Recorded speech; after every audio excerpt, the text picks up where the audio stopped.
большое за приглашение. Я очень рад быть с вами. Хотя могу сделать доклад на русском, я уверен, что я могу произносить тоже количество слов на английском. И сколько я боюсь строгости нашего председателя, грибника, Вилларда, это самое главное. So, a few words about the larger project of which this is a part.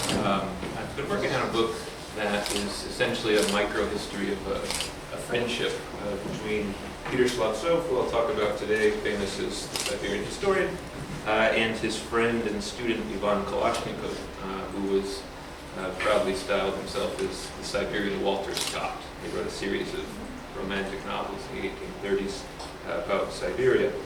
And I was originally attracted to these individuals because of the question of region and regionalism. But then when I got to work on the project, I became less interested in that and more interested just in the stuff of their daily lives. Because they have 30 years of letters that have been preserved in Pushkinsky Dome, and I got just enraptured by these things. And so Siberia's there and region's there, but I'm trying to sort out all kinds of personal questions as well.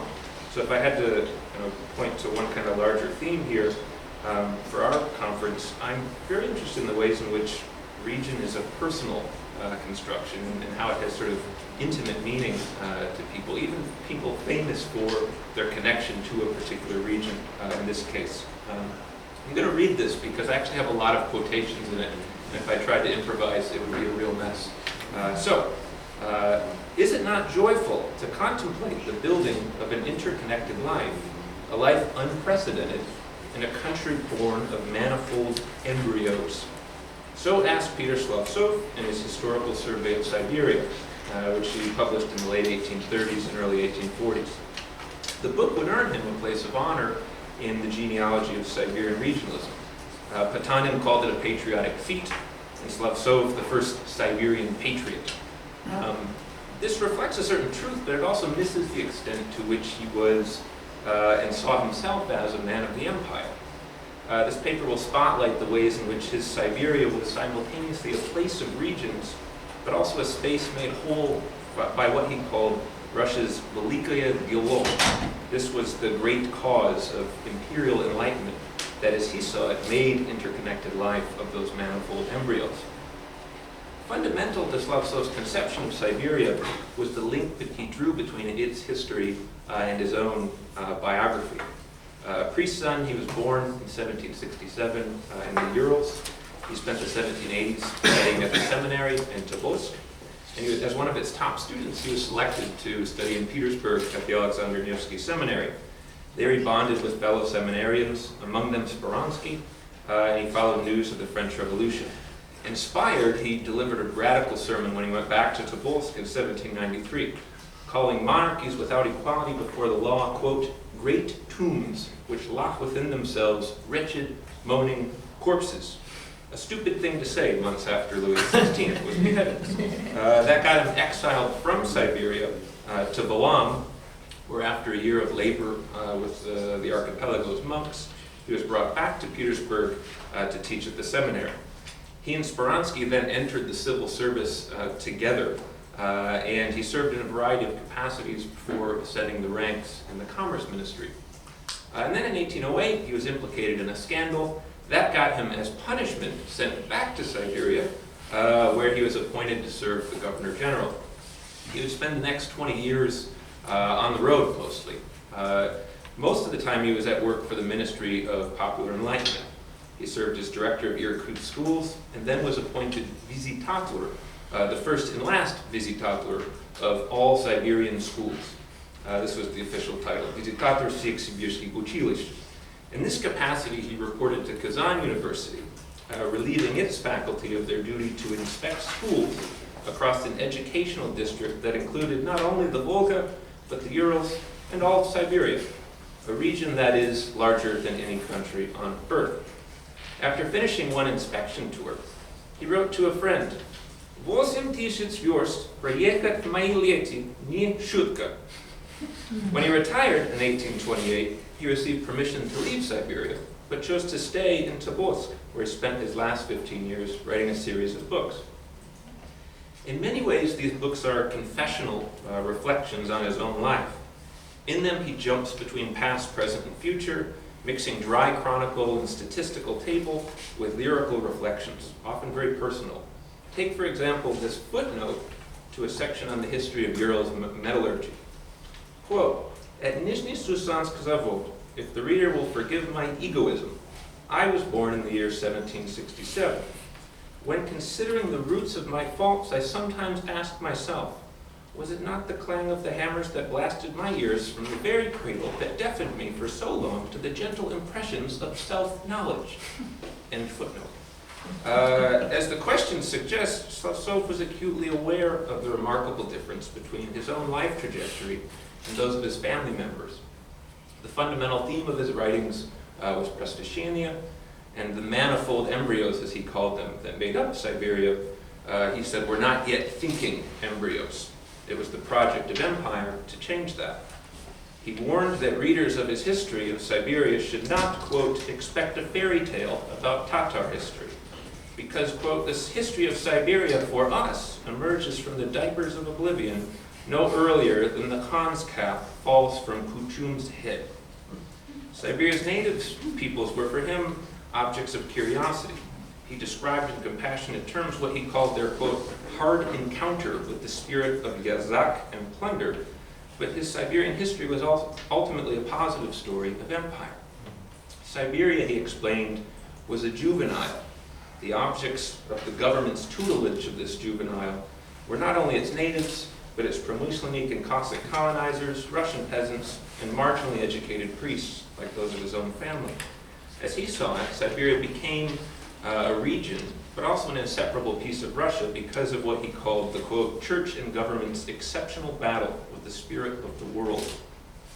This conception of history, or this conception of Russian history as a drama of enlightenment, fundamentally colored his vision of Siberia as a region of regions. To save time, I'll explore how this was the case by looking at three topics quite briefly. First, his conception of the Urals region. Second, what he called Staraya Sibir, Old Siberia. And finally, his feelings about the city of Tobolsk. First, Slovцов referred to the Urals as his Rodina. He grew up in the central Urals along the banks of the Neva River. This region was for him one of the empire's most attractive. He wrote that, quote, one needs to gaze upon this space, its fertile soil, running waters, beautiful banks, and jovial places. One needs to see it in order to understand how many were the incentives to settle this space, which, after being planted with people itself, became the nursery for the dissemination of Russian settlement throughout Siberia. When Kalashnikov, his close friend, created a character in one of his novels modeled on Slovцов, he named the character Nivin, after this river. Slovcov's Urals was a region of sublime landscapes. He wrote that he found it impossible not to find pleasure gazing at the naked hills and riverbanks of the Urals. He claimed that he needed to distance himself from the mountains for his imagination to, quote, steam more properly, and for his soul to act more independently. This ability to find pleasure in scenic landscapes, he explained, was a product of his education.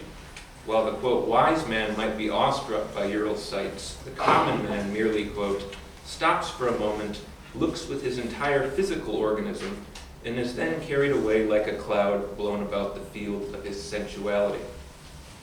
Here we begin to see what Slovцов had in mind with that introspective footnote. The hammers he blamed for deafening him from the cradle were metaphorical. His family of village priests had much in common with these common men throughout the empire. He understood that leaving the family village behind was a pivotal event in his life, and that it was through the institutions of the empire that he did so. The empire reached into Slovcov's village via Tobolsk, which is important for understanding how he imagined the Urals. The Urals priests reported to Tobolsk bishop in the 18th century, just as Slovcov reported there in 1779 to study at the seminary. As he saw things, the Urals did not, quote, separate Siberia from Russia, politically or morally, nor were they, quote, a boundary between Gossadarstva and Kolonia. Rather, he claimed the entire width and length of the range was part of Siberia. Beyond this administrative link, he emphasized that the Urals were a staging ground for the settlement of the rest of Siberia. and the heart of what he referred to as Old Siberia, Starya Sibir. Particularly crucial for Slovцов was the role of Russians from the Ust-Yug region. The Neva's river's banks, he explained, were, quote, peppered with the dust of my ancestors, who first brought Russian letters and evangelical enlightenment from beyond the Urals frontier.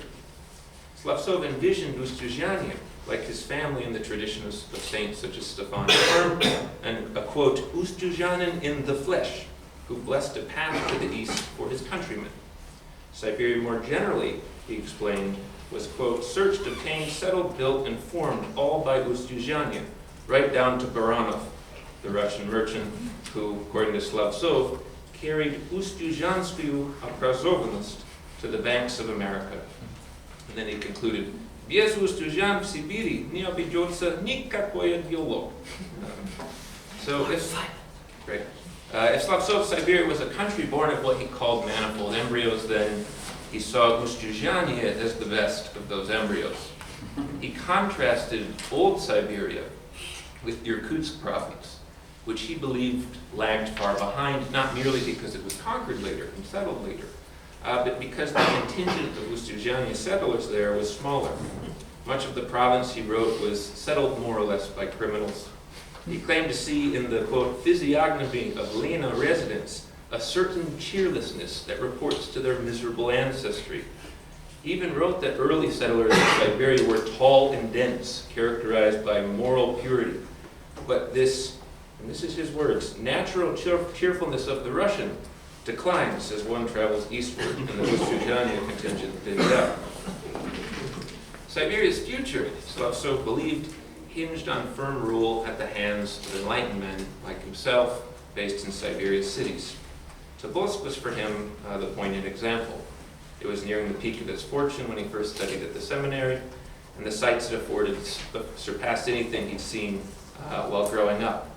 For Slovcov, this was an imperial city, a place where the ideals of empire were made legible to its subjects, both in the deeds of its officials and in the cityscape itself. Slovcov ended historical survey of Siberia with a rapturous personal reflection on the reign of governor of Siberia, Denis Chicherin, a heavy-handed, but in Slovcov's mind, well-meaning Nachalnik. He also wrote an entire book about Tobolsk in 1834 to describe Tobolsk in, quote, microscopic detail, because, as he explained, this was where he first learned Latin grammar and rhetoric. Roman history was among his most used tools to make sense of his own world and his career and of his empire. And Tobolsk was the portal through which he learned to do this. He lamented the popularity of ancient Greek authors in the 1830s, explaining that Rome, quote, offered a model far closer to us than Greece, an incoherent nation of children that lacked a capital city to bring peace and order by checking the, quote, perpetual enmity of tribes. Greece's history, he might have said, was too regional. Rome's inspiringly imperial. Slovcov spent much of his last decade fending off invitations from friends to leave Tobolsk and come back to Petersburg. He even wrote a book, ostensibly about the Roman general Scipio, who died in exile, in defense of this strange decision, and to his friends' minds, that is. In it, two characters discuss the famous Scipio's fate. When asked why the great general, having served Rome so gloriously, did not wish to retire in Rome, the character who represents Slovcov replies, quote, because he seeks to make the entire world Rome alone, it follows that his death is glorious anywhere. Believe me, wherever this man finds himself, he will be inseparable from Rome. To wrap up, for Slovcov, Siberia and its regions were regions in a conditional sense. As the, quote, great cause of enlightenment spread, this country born of manifold embryos would, as he saw it, become less manifold. Siberia itself, he claimed, would eventually be equalized with Russia, presumably old Siberia first, to be followed by younger Siberia next. Siberian history, he explained, was an appendix to the larger story of Russian history. Eventually, there would be no reason, he believed, for treating it separately from that of Russian history. This is all very neat. I mean, basically it says in other words, that all would become Rome. And this is, of course, too neat. His conception of regions, like that of almost any person, was subjective, shifting, contradictory. The historical view that he emphasized and that I've explored here, it was grounded in the vision of regions as evolving nodes of relations, political, economic, demographic, cultural. But having spent so much time on the road, he knew a great deal more about stable things as well, whether it be the land itself, rocks, minerals, mammoth tusks, flora, fauna. He had a massive herbarium, for instance, and he cataloged it by region. And he also knew about the archaeological remains throughout Siberia that hinted at stories that previous people told about these things to make sense of their world. So he could speak, in other words, about regions in different registers. His affinity for the image of Siberia as an arena for enlightenment might even be tied to his lifelong status as a migrant. He spent his life on the move, after all, both as agent and object of imperial projects, never spending more than a decade or so before moving to a new region, almost never by choice. Seeing the empire in the region, the Rome in Siberia, might have been a way to make sense of things. But even he was able to conceive that regions are complex. As he put it himself, no za Uralom ni Italia.